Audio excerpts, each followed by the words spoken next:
What's up, guys? I know what you're thinking, and the answer is yes. That's a big-ass mustache. But I got bigger news than that. Alright, so not too long ago, I was graced by the great Michael R. Fletcher with an arc of his new book, She Dreams in Blood. Bam!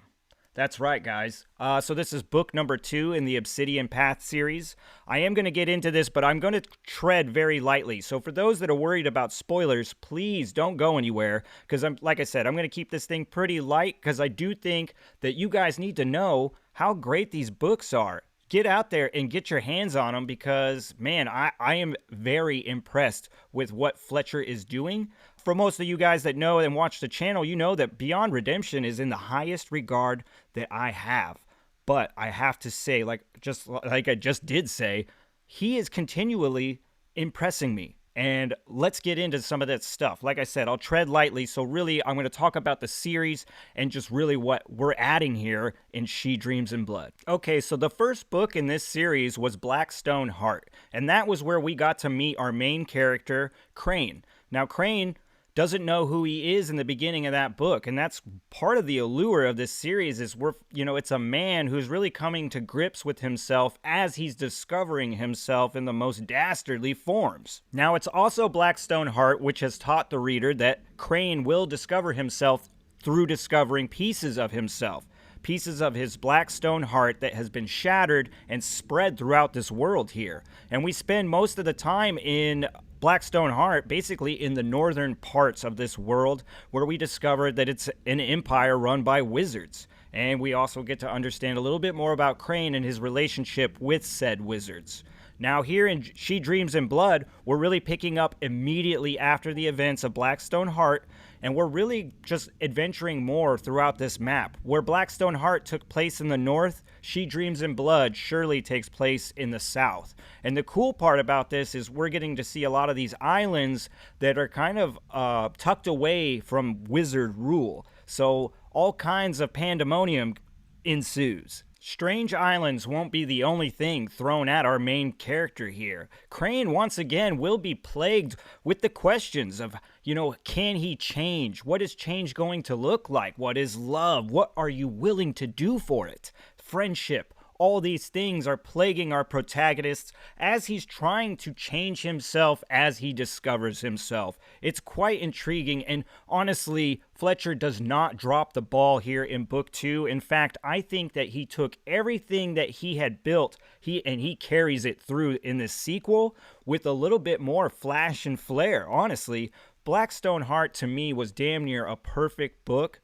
And this one only improves upon that, guys. I am extremely impressed, and let's get into that. First thing I want to get into is going to be Fletcher's character work in the book, because honestly, it's the one thing that really shined like above everything. This was a great read, but his character work is phenomenal in here.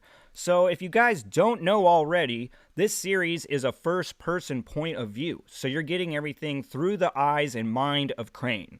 So sometimes that's really hard to make other characters feel important when you're so lodged in the head of only one character. But here, especially in this book 2, man, the characters feel so crucial, so integral, so important to the story that it's amazing, because you're like, damn, this is actually usually a hard task to pull off, but these characters seem just as important as the one that we're living inside the head. And whether this is due to the needs of our main character or whatnot, it doesn't fucking matter, because the thing is it shines through to the reader, and goddamn, you're going to enjoy the fuck out of these characters. Two of the returning characters I really want to talk about are going to be Nil and Henka. Now, Henka is a wild ride just in herself. For one, the cool thing about Henka is she does bring this love story aspect to the story that is, a pretty dark and dastardly tale. But with Henka, we get this injection of love. But we also get some of the most dastardly stuff throughout the story, because Henka is a necromancer, and she's constantly got to upgrade her body to keep it, fresh or whatnot. And this is a disturbing process of, keeping Henka, in pristine shape. but as well as it also becomes almost comical at times throughout these books. Is just like, the condition of Henka, as she rots, or some kind of nastiness, her rotting body, or the work that has to go into making it pristine. All of this stuff with Henka is so fucking gross and brutal and dark and delicious. And then we have Nil. Now, Nil is a demon, and we met him in book 1, but I do feel like that Nil really shines here in book 2. Like, you feel his importance more, because as far as we know, Nil could be one of Crane's oldest friends. But the thing is Nil is a demon, so how can you trust a demon? Well, Crane is put in positions where he just might have to trust the demon because he's got no other choice. And it's just pretty goddamn funny. Not to mention, the descriptions of Nil. A lot of times his body language is like mistimed. And this is actually pretty funny at times. Like, it made me chuckle. This little relationship between Crane and Nil is just so much fun. Because, like we know, Crane doesn't remember a lot of shit. So he doesn't really know if Nil is legit or not. We'll just have to find out. Now, a new addition to the story here is a character named Brenwick. And Brenwick is most certainly a shining fucking part of this book. His character is so good. And the relationship between him and Crane is so good. It's almost like really, like, Brenwick is almost like that character that we didn't know we needed, but as soon as we get him, we're like, oh God, yes. And he's just great, though. Brenwick, there's only one problem with Brenwick, and that thing is that problem always seems to change when he announces that problem. It's great. Like, he is just a barrel of fun, and he brings a bit of levity to the story because he does feel like this, like, younger brother, or even like, it's like mentor-mentee kind of relationship between him and Crane. And this is also what grounds Crane at times. Like, he wants to keep Brenwick around to help him make the right decisions, to not go too far into the darkness. He's going to depend on Brenwick to kind of hopefully pull the reins back on him when needed. And just, man, I can't say enough about Brenwick. He is so goddamn good. Honestly, part of this like deal that I'm not a huge like One Piece fan, or I just haven't gotten into it. I've just a little bits. But Brenwick kind of reminds me of, I think it's Luffy, the kid that wants to be the pirate king kind of deal. That reminds me so much of Brenwick. And I do think that this is just across the board. Everyone's going to love this character. Which then brings us to the man of the hour, the main character, Crane. Now, I'm going to keep it pretty light when I talk about Crane, but I'll just say, Crane continues to be very entertaining. You know what I mean? His struggle is one that I am all on board, ready with popcorn, watching away. I mean, it's classic in a way, but then also at times it really has some new twists to it as well. Crane is in that ultimate struggle with himself. Like, in many ways, as many enemies as Crane might have, his main enemy a lot of the times is himself. And it is so much fun to read about this guy. The next thing I want to talk about is the world building, specifically here in this book, because in book 1, we got some really awesome world building and magic and lore thrown at us, and we started to get like a better like glimpse of this world. Well, here Fletcher throws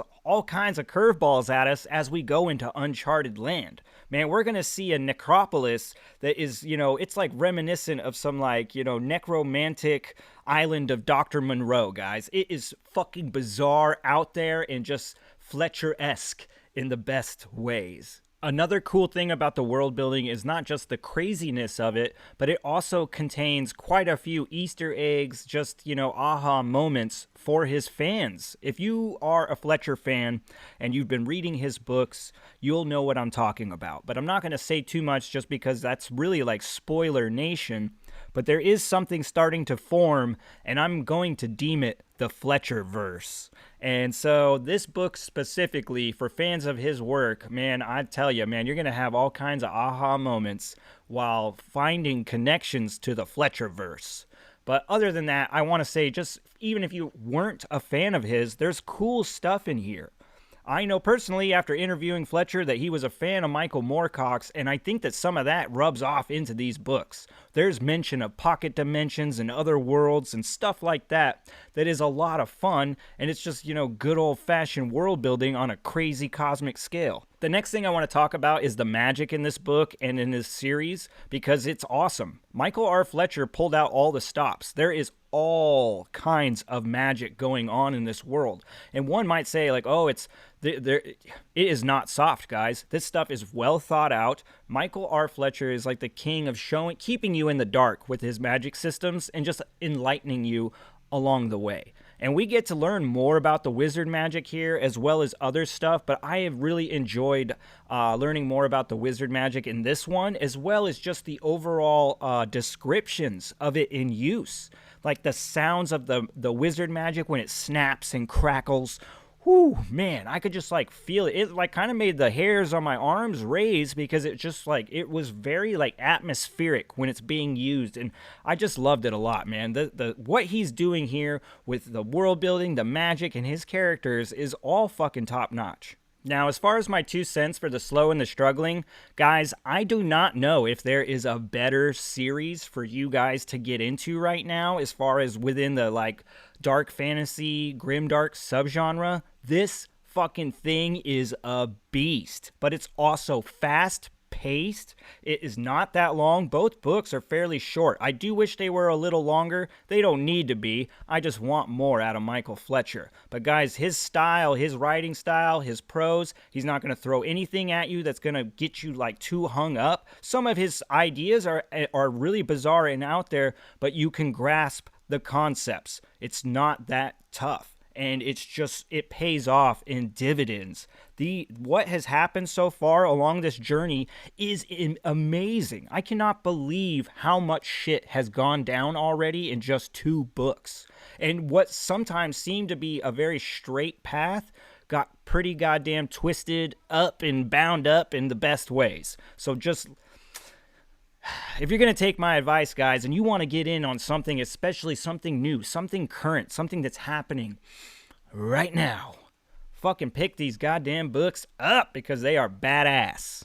All right, guys, as always, thanks for spending some time down here at the channel into Michael R. Fletcher. Akadoosh. 2 thumbs up, you madman. Salutes all around.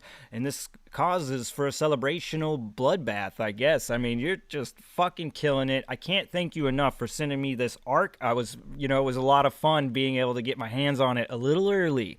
But to all those wondering, do not worry, because as soon as this video releases, guess what? It's the same time that She Dreams in Blood launches. So you don't have to pre-order shit, guys. You can get after it right now. And I'm not just trying to fucking sell you some shit. I legitimately love this fucking series, and I want to scream about it. So if you guys want to scream about it too, guess what? You're in luck, because we do have a Discord with the Obsidian Path channels that you could get a hold of me on there. We could talk about all this crazy shit. So come on and join us on the Discord. I'll put a link down in the description.